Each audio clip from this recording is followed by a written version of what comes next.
The race to rescue the 41 workers who are trapped in a tunnel in Uttarakhand is still on despite various setbacks. The auger machine broke, another was brought in from America, the second machine broke down as well.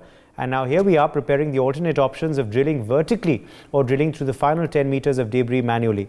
Each presents its own set of risks and cons, and while both options are being prepared, only one will be given a green light after deliberations at the highest level. 41 lives, remember, are on the line, and India will leave no stone unturned to rescue them. My colleague Akshit Gupta is joining us live from the site of the tunnel in Silkyara in Uttarakhand. Akshit, what is the latest situation there right now? What is the ground report you can give us about the rescue operation, where it stands at currently, and what the next stage and steps are going to be?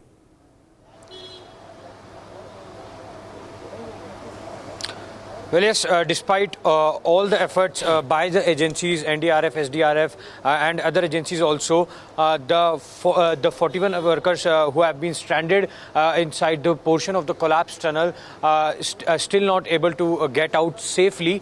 And yes, right now also, if you can just show you the visuals also, then the work is going on in full swing, and you can actually see and perhaps there also, the work is going on in full swing, and many parts of the vertical drilling machine have been brought in so that the machine can be assembled quickly and mounted at the platform, because right above it of the tunnel a platform is being created so that the vertical drill machine can be mounted there, and from the top to the bottom where the workers are stranded, the total length is about 90 meters approximately. So of course that is also very complex, a very daunting task in itself. And what we are picking up is that a landline facility is also being set up by BSNL at the tunnel, so that the workers who have been struck for almost 14 days now can connect with their family members, can talk to them. And CM Pushkar Dhami also took stock of the ongoing situation. There you can see a lot of activity being going on at this hour also. Many officials, many mechanical engineers on the ground to chalk out a strategy, a roadmap, a plan, so that they can safely evacuate the workers as soon as possible. And as we are reporting, we are also learning that the process of vertical drilling machine can begin maybe day after tomorrow, as all the parts have been brought in from different parts of the country. And also CM Dhami took stock of the situation, held a high-level meeting with the officials involved in the evacuation process, and directed them to basically pace up so that the workers can be evacuated. And also he told that from Hyderabad, plasma cutter has been brought in, which can reach tonight in Uttarakhand, in Uttarakhand. And it will act as a catalyst to basically cut through the debris, because manual drilling will now take place instead of drilling through auger, because auger has already faced a lot of obstacles, hurdles, and now it's being pulled out. We are told that approximately 25 meters has to be cut, has to be pulled out, the part of the auger, and after that only, after tomorrow morning, the process of manual drilling can start. But many experts and many officials have said that this is a complex process. It's not easy as it looks like, and it will take time, because they have said that they are in a position, they are in an environment of uncertainty where anything can happen, because it's a shear zone where the soil is also loose, there is water seepage also. And if I just give you a perspective also, then Himalayans are very young and they're growing with the collision between Indian and Eurasian tectonic plates. So of course there is a lot of movement also beneath the ground. So that is also being kept in mind, that there is not much radiation which can perhaps increase further risk. So that is also kept in mind. And now also the work is going on, and it is very crucial to see at this juncture that how soon the process of vertical drilling starts, because it is part of one of the 5-point action plans which is being pondered upon very seriously now, and they will basically make a 1.2 meter hole from atop the tunnel, which will make a safe passage for the workers stranded inside the tunnel. But we spoke to family members also. They said that they are quite worried about them because stranded for so long can affect the mental state of the workers, also the psychological state, and for that also many psychiatrists are there, and 41 ambulances have been stationed so that after they get out in kind of any emergency, they can be kept under medical observation for 24 to 48 hours, and after that they can get to their family members. But as of now, the priority is to get them out, to get all the 41 men out safely, soundly. That's what CM Dhami also said. And of course, everyone is waiting for that breakthrough as to when they will get to these men. Yes, let me also ask you though about the two options now that are on the table, Akshit, and what is the likelihood of which of the options being used? One, the vertical drilling, or B, the manual drilling?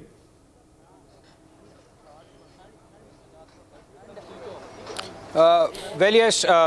When we talk about the two options, well, they both are a part of the 5-point action plan. But when we talk about the option which is going to start very soon, then it's the manual drilling, because CM Dhami, I beg your pardon, CM Dhami said that as soon as the auger machine gets pulled out completely, they will use that auger machine to push the pipes inside the tunnel, and then in a team of 2 people will go inside the pipes which have been pushed through earlier, the 46 meters in length, and the density of the debris is around 55 to 56 meters. So they will go with that plasma cutter which has been which is being brought in from Hyderabad, especially for the task, and they will carry out that operation, because if I just tell you, the pipes are of 800 mm, because 800 mm is approximately 2.5 feet, which is not very much. And when 2 men enter inside the pipes, because it's like tunnel inside a tunnel, and when 2 men enter inside, it's not easy to work inside that also. So of course, it's going to take a longer time. Many officials, many experts have said this, that it is a daunting task, because inside the tunnel they will be carrying that welding machine also, the cutter also, and their oxygen cylinders also. So a lot of equipments will also be carried out by them. And when we talk about the vertical machine, then there you can see, if we just try to zoom in, many machines are there, many parts have already been brought in, and many parts are already on the way, and they will quickly assemble them and mount the vertical drilling machine, because vertical drilling machine is also a very complex procedure, because they will have to make a hole from the above of the tunnel. So yes, as I said earlier, it's very crucial to see as to how soon the process starts, because earlier there were claims that GPR, which is ground penetrating radar, has detected that there is no there is no metal material, iron material within 5 meters when the drilling of 46 meters was completed and the pipes were pushed through. But as soon as the auger machine started to drill within 2 meters only, the process was halted and it had to stop the operations. So that is also being checked as to what's the credibility of these kind of machines which are being brought in to basically check as to if there is a iron rod or any kind of metal material ahead of the drilling.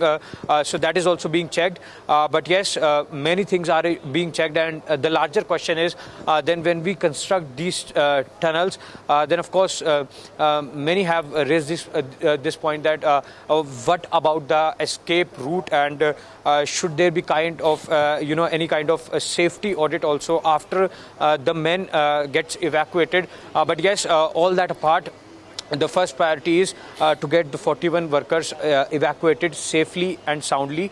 As we are learning that right now they're in the stable condition, and the officials are also saying that they can't give any estimated timeline, but they will be evacuated very soon. All right, let me in fact quickly also ask you though, Akshat, about now the plasma cutting machine and also the auger cutting machine. Is the auger cutting machine now being retired as was being claimed by one of the experts earlier? What is the next stage going to be looking like, and do we have any idea about how many hours until we can hear some good news, or is it tough to say right now? Is it going to take 1 more day, 2 more days, or do we not know a timeline just yet?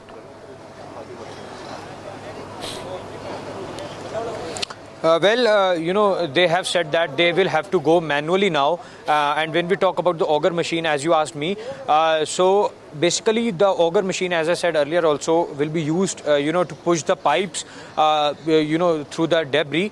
And now it will not be used for drilling purposes, because already it has faced so many hurdles, so many obstacles. So the officials are saying that they don't actually want to waste time, because it takes a lot of time. First they have to drill through, and if there is any obstacle, if there is any hurdle, then they have to pull out the whole machine again, and then the men have to go inside, then clear any kind of obstacle, and then the machine has to drill through again. So that is whole a very complicated and a very time-taking procedure. So they are resorting to manual drilling. And for manual drilling, the plasma cutters have been brought in, as I said, and they are saying that they are hopeful to start the manual drilling process from tomorrow onwards, and it will take some time. They are saying that approximately within 2 to 3 days, they are hoping for some good news. So of course, it will be very critical to see as to when can we get that breakthrough. All right, Akshat Gupta, thank you for joining us with that ground report. Keep tracking those developments. Let's quickly take a look at the details of the rescue operations as far as we know. On our big graphic wall, we are going to quickly explain this for you, how things are looking as of now. Well, the tunnel is what you can clearly see, of course, over here. It's obviously 4.5 kilometers its total length. That's the Silkyara side over there. This is the Barkot side. Obviously, the Silkyara side is where the workers right now are stuck and where the rescue operations are happening currently. So it's been blocked by about 56 to 57 meters of debris. 210 meters is the distance from the entrance of the tunnel to where the debris has got the workers stuck, which is of course being cut slowly and slowly. That's where the workers are trapped behind the debris. As you can see there are about 41 of them, which of course are stuck inside. And the ongoing construction, of course, is about 477 meters. That's the spot where the workers were working right now. Obviously, they finished 1.7 kilometers. They were working on this part of the tunnel when they got stuck.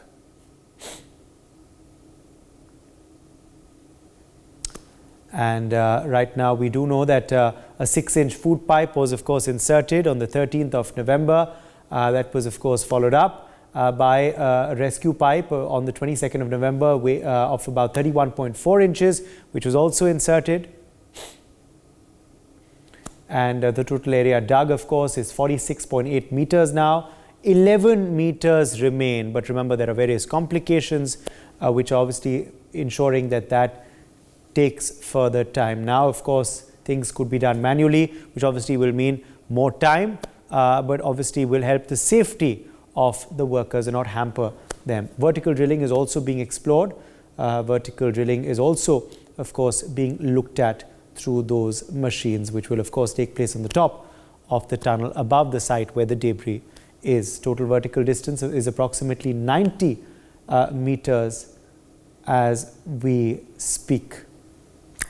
All right, let's quickly open this up. Joining us also at this point is Dr. PSV Rao, a consultant surgeon, Manipal Hospital, Hebal, Bengaluru. Dr. PSV Rao, very complicated rescue operations, of course, right now. What are your immediate health concerns with regards to the safety of these people stuck?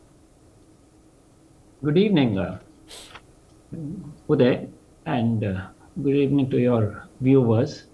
I mean, this is a matter of great concern, and as a doctor, I would we always say that prevention is better than cure. Now, we have to first cure and ensure that there prevent any further mishaps. This is a high altitude area, first of all. So the oxygen levels are anyway low. And then within a tunnel, the oxygen levels are further low. So even though a ventilation pipe has been sent and they are trying to ventilate, it will not be totally adequate. So for 2 weeks, they are in a low oxygen state. It will cause a lot of what we call as oxygen stress, and which will have effect on their health, definitely, because all their organs will be getting less oxygen than what it is ideal. Secondly, carbon dioxide will be accumulating there, which may not be fully ventilated. The toxic gases are known to get released in the underground. Also, radioactive radon. You know very well that in the basement of buildings, radioactive radon tends to accumulate. So these things are also going to accumulate. The other point, see, there has been a lot of discussion on sending water and food to these people. What about sanitation? The 41 workers, all their excreta and their urine is all going to decay there. And urine is rich in urea, it will release ammonia. And stool will release methane as a degrade. And these are also toxic gases, other than the toxic gases which are known to get released in the underground. Also due to microbial degradation, methane gets released. And the vertical tunnels are always an essential part of any of these kind of tunnels. I mean, not now, it should have been planned well in advance, because for two reasons, vertical tunnels are important in any of these long tunnels. One, for ventilation, because ventilation, however big a pipe you put, the ventilation is never really adequate. Secondly, if there is a car which or a vehicle which catches fire inside, or a fire incident inside, then everyone inside the tunnel will die of hypoxia and this inhalation injuries. So vertical tunnel is always important as you progressively make a tunnel, and the escape tunnel also, especially because fire is a major hazard if it occurs inside a tunnel. Then the problem of dust and silicone inhalation. These inhalation injuries are part of the mining problem and in tunneling. And here the rocks are unstable. There will be rocks falling there, and they will be creating dust. All that dust is accumulating inside, and these people are inhaling it. In addition, water seepage will be there.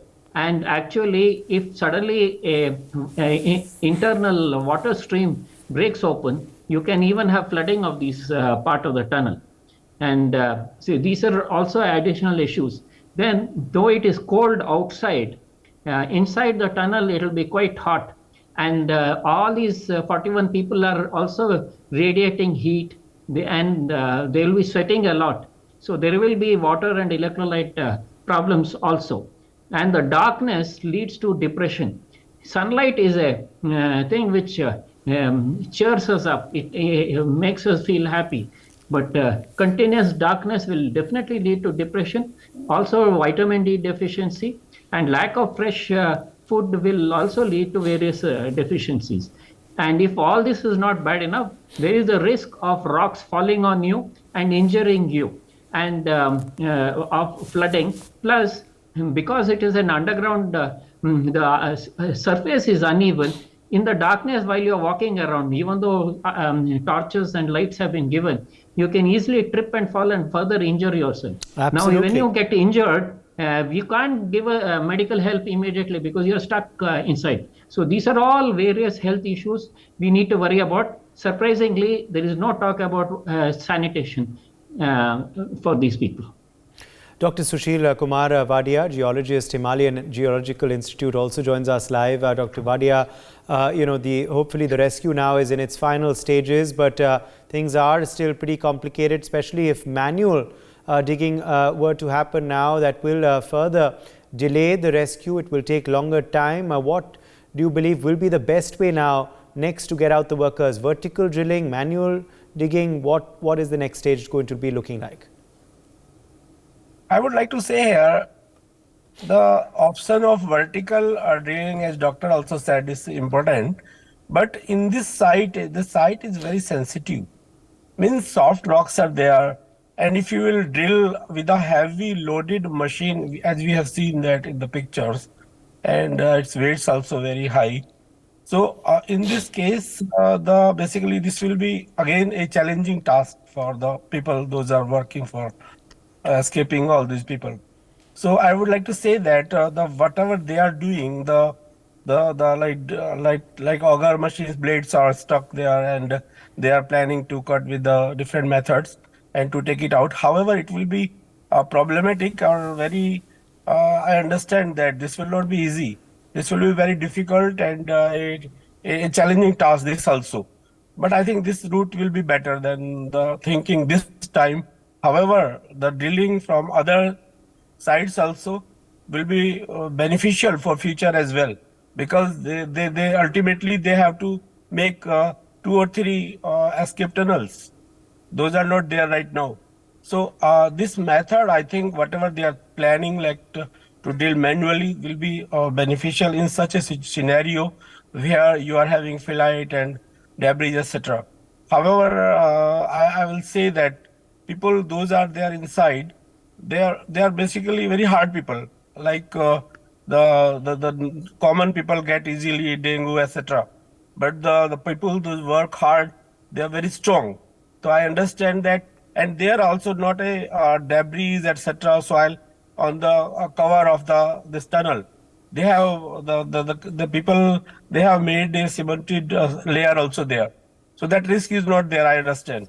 And the simple, they are the physical and as well as mentally, and their stamina is very high. Those people are inside, as I have seen in pictures as well.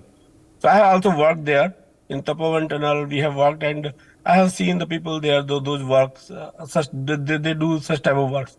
So I will suggest that I think this will be better. They will do this exercise to cut the stuck the blades and start the manual drilling as soon as possible. This will be, I think, a better option. Okay, we've heard about the method used by the rescue party to determine the presence of obstacles in the rubble and particularly the ground penetrating radar. Well, let's take a look at this, and now let's also look at how it's been used in Silkyara to help the entire rescue mission. So this is how the entire rescue mission, of course, was helped by the GPR. This is a ground penetrating radar. Well, the GPR consists of an emitter and a sensor. Obviously, this is something that helps the ground penetration from over the surface. And the emitter sends out an electromagnetic pulse once that ground penetrating radar is used. There you can see one of the officials, one of the workers using it. See, it's being used in front of that debris there, the debris pile up. The EMP travels through the solid materials as well, like the stone, like the debris. And obviously a reflection is sent back when it goes through different materials. This obviously helps the team determine if there are metals and what materials are present. The sensor immediately determines what materials are present through, of course, the signals that are sent. A party of 3 people are of course using that GPR and in the tunnel, and 2 people of course handle the GPR, and 1 takes down the data that is being collected through the reading. And based on this data, of course, obviously they're able to conclude whether there were no obstructions in the next 5.4 meters or not. So obviously that GPR is really helping the team in this entire rescue operation, and obviously this is something that has helped Dr. Wadia, isn't it, in determining what kind of materials are there, are there any metals which perhaps may not be cut by one of the cutters being used or the auger machine? What are the kind of obstacles in the way, Dr. Wadia? This is how the GPR has been working, isn't it?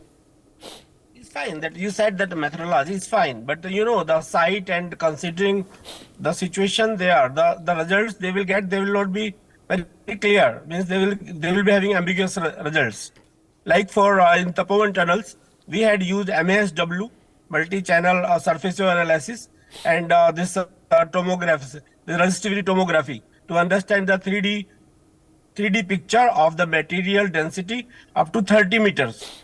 Nearby that ahead of this Uttarakhand, we had used 2 or 3 years back. But this time, considering the site and situation, applying the GPR as well, they will not get very good. They will not get very good very clear results. They will get that okay, some dense material is there, there may be some kind of iron rods. They can detect that, but the volume there and the clear picture of that they will not get. But considering, because there is soil as well as loose material is there, the reflection whatever will go, the waves they will send there, they will multi-reflect and they will absolutely. Dr. Wadia and Dr. Rao, thank you both for joining us. For more such videos, subscribe to the NewsX YouTube channel, hit the bell icon.